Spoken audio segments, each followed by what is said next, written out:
Hello Internet, Taliesin here, and hey, thanks for watching. Welcome to another episode of the weekly reset Taliesin and Evitel's wondrous wisdom show in a week where, frankly, there is too much news. There's the 10.1 release date, which has just been announced for the 2nd of May, less than a month away, making 10.0.7 the shortest patch of Dragonflight so far at just 6 weeks, with no patch in the entire expansion lasting more than 8 weeks. In fact, the complete time between the launch of Dragonflight and 10.1 will be 22 weeks, which is legion numbers. That deserves some major credit in my opinion. Dragonflight is generally considered to be an absolute banger expansion anyway, and the patch release schedule isn't the only reason for that, but it is definitely a major part of it. So well done. Thank you.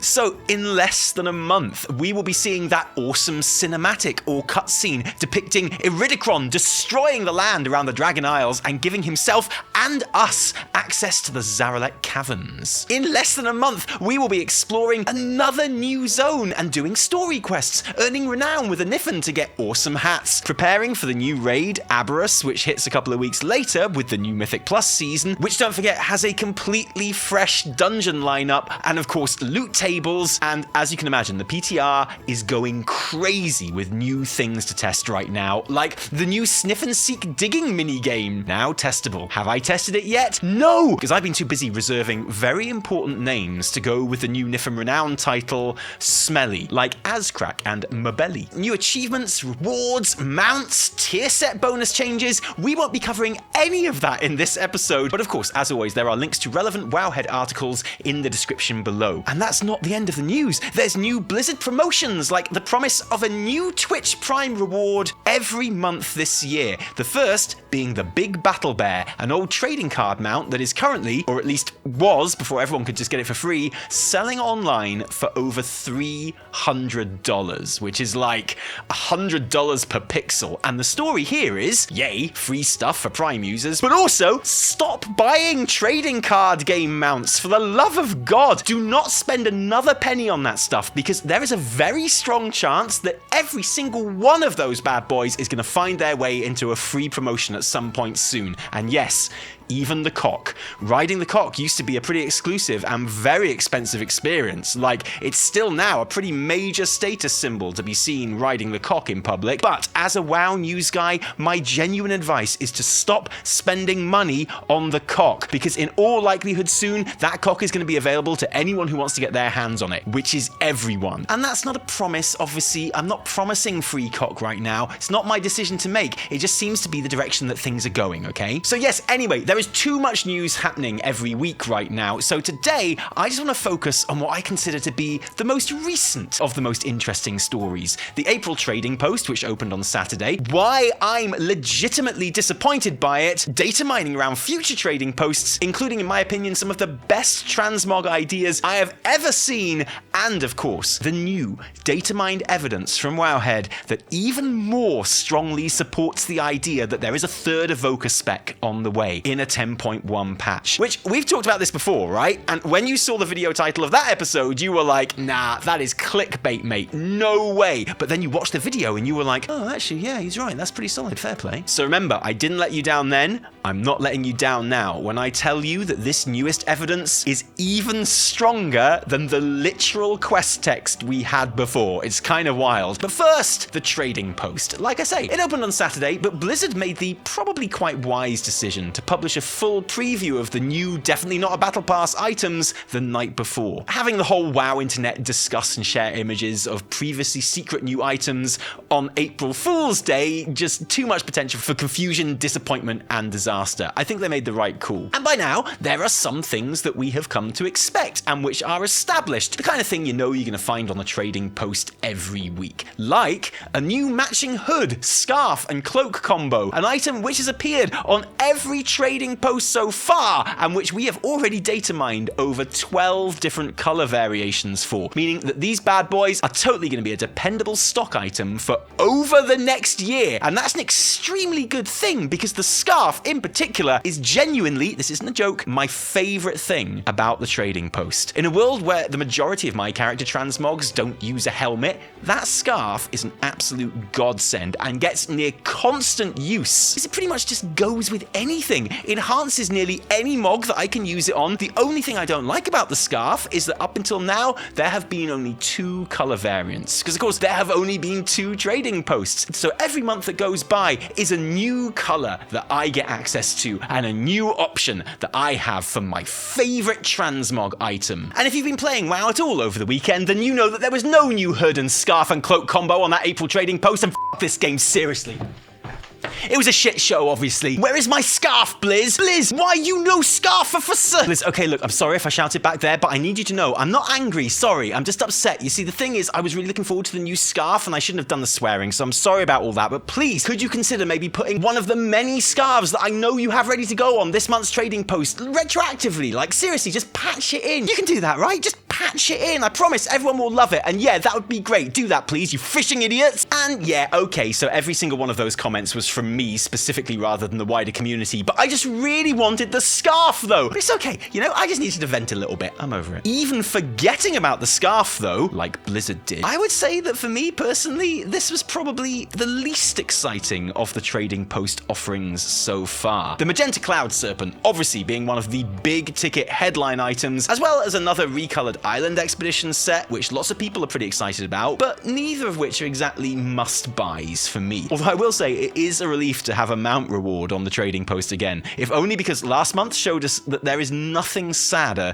than an empty stables. It's wrong, it shouldn't happen, so thank you, Magenta Cloud Serpent. And oh, what's that stable hand wearing there? A red scarf. That scarf could have been on the trading post this month. The quiver and ammo pouch though, absolutely top drawer items and instant purchases, even though both are classified as full back pieces, which means they take the place of cloaks rather than sitting on top of them like the Legion Hunter artifacts, which means this new quiver is objectively not as good as the ones already in game, which is a shame, but it's still cool. I like the green glowy torch off hand thing, which would go well on a warlock. The solid old school two-handed Exile's Reach sword recolor is right up my alley, so I'll probably get that one too. And I like the cute books and red pith helmet as well. The blue glowy polar bear fist weapon is the most stupid thing I've ever seen. A good thing, and continues the theme this episode of bears being made up of, you know, just not quite enough pixels. The Traveler's Log reward, the freebie that everyone gets by completing the requisite amount of monthly challenges, because it's not a battle pass, are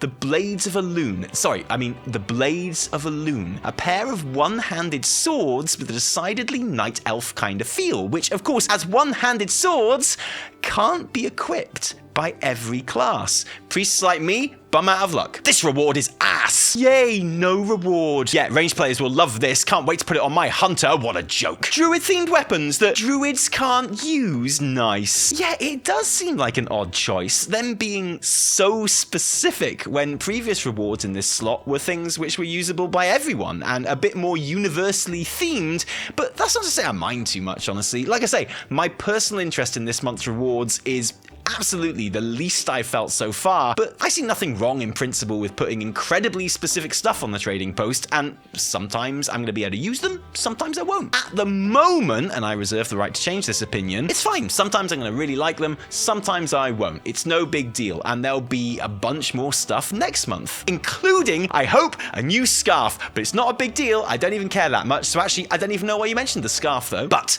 I promised you some trading post data mining too, didn't I? And here it is. Lots of this month's rewards were data mined before April the 1st, and here's some of the things that were data mined with them that didn't appear in this month's selection, like recolors of things that have already appeared on the trading post, such as the Blade Master's Greatsword and floral offhands. Lots and lots of scarves, but also new items like the Headmaster's Command polearm, which already has a tender's cost associated with it, as well as some other more exciting pieces which are harder to pin down. The mail and bearskin tabards. Pure cosmetic tabards, which feasibly could be linked to professions in some way, but which in any case are awesome in both how they look and the sheer transmog options that they will give. Being tabards, they fit right over your existing chest piece, but under some chest piece elements, like the cross-chest belt on the Explorer's gear, for example. Stone cold classic look, that one. I know, I'm ridiculously excited about this, but it's just a really great idea to be using tabards for more universally cool transmog ideas than just faction representation.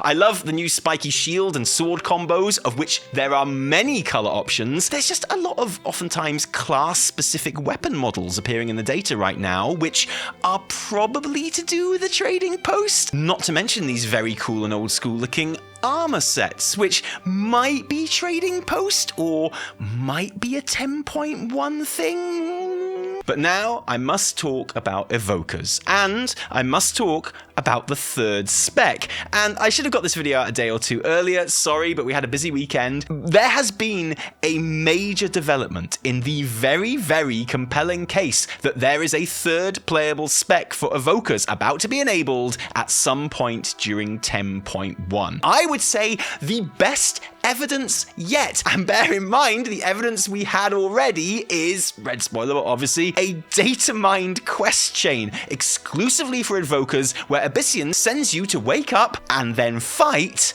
Adamanthia, the black dragon who made the Drakthir, and then on Neltharion's orders siphoned the black dragon essence out of them again. So it's a quest line about evokers getting their black dragon magic back fully, but most convincingly of all, the quest text literally says upon logging in you are greeted with a toast, third specialization remembered. And you know, that's pretty compelling. This new stuff is even more so. Voice lines from Neltharion, whose purpose is unknown, but doesn't seem especially difficult to presume. It appears to be a flashback, and he addresses 3 of his most powerful Drakthir directly. You shall be the examples all Drakthir will follow. Sarkareth, my devastator, devastation evoker. You shall rend your foes with the powers of the red and blue dragonflight. That's what devastation evokers do. Viridia, my preserver, preservation evoker. You shall heal our allies with the graces of the green and bronze dragonflights. That's what preservation evokers do. And Emberthor, you shall wield the essence of the black dragonflight to augment all those around with my power. Emberthor is, of course, leader of the Adamant Vigil faction of the Drakthir, and of course, the data mined third specialization remembered quest involves us waking up Adamanthia to get our black dragonflight powers back. And I'm sorry, fam, but at this point, there is literally nothing else it could be. There is definitely a third specialization coming for evokers, and it certainly appears from these voice lines like it's going to be a support style class based on buffing your party, what's often referred to as a bard style class, which is something that WoW does not have because, well, we'll get to why in a moment. Obviously, the fact that this new spec doesn't appear to be a tank is going to be enough to upset a lot of people, and I know what you're thinking. You're thinking, yeah, but Taliesin, if they really are planning a new spec in 8.1, hadn't they better get that spec on the PTR for testing pretty sharpish since there's 4 weeks until Embers of Neltharion releases? Doesn't the fact that they haven't even mentioned it as a patch feature kind of blow this whole mess out of the water, you clickbait shill man, clickface bait man shill? And that is a fair point, but yes, obviously this spec isn't planned for 10.1. They would definitely have mentioned it, and they would definitely have tested it, and even if they had, they still wouldn't just dump a spec into the game at the beginning of a major patch and 2 weeks before the start of Season 2. No. Clearly, when this happens, it's going to be a 10.15 or far more likely 10.1.7 feature. A patch which will feel quite a lot like this patch now, I'd imagine. When Season 2 is winding down, the Raid and Mythic Plus season has had 2 full patches to settle, the Mega Dungeon, where we kill Firak, I reckon, has already been out for a patch, and we're basically just being given random fun things to do until 10.2. If you are going to drop a new specialization into the mix in the middle of an expansion, that would be the time to do it. And I would expect a big announcement for 10.1.7, which includes the announcement of the Adamant Evoker? I'm going to say the Adamant Evoker, yeah. And obviously, I am very excited about that. I mean, what a wild and hype thing to do. Unprecedented, amazing. But I have to say, this idea of a support spec, oh my god, no, that sounds horrible. And look, I'm not going to sit here and criticize Blizz for this completely hypothetical spec that I've just made up in my head, but I just want to put it out there that, in my opinion, there is a very good reason we don't have support-style specs in WoW. Classes which are based on empowering or debuffing your party members, reducing their cooldowns or whatever, rather than just straight healing or damage. It's because in WoW's meta, such a spec would either be totally useless or powerful to the point of it being mandatory for all content. There is no in-between. To the extent that I honestly just can't see it happening. If Adamant Evoker is a thing, then right now I would bet on it being a new healer spec of some sort, actually, but with a focus on protection, stone scales around people, absorbs, mitigation, maybe like a breath that increases your party's attack speed for a bit. And yeah, I know, that would make them a massively OP healer, but at least they are a healer and not a whole other fourth role that you have to find space for somewhere. But like I say, it's a potential spec that I just made up. I'm not going to bang on about it too much.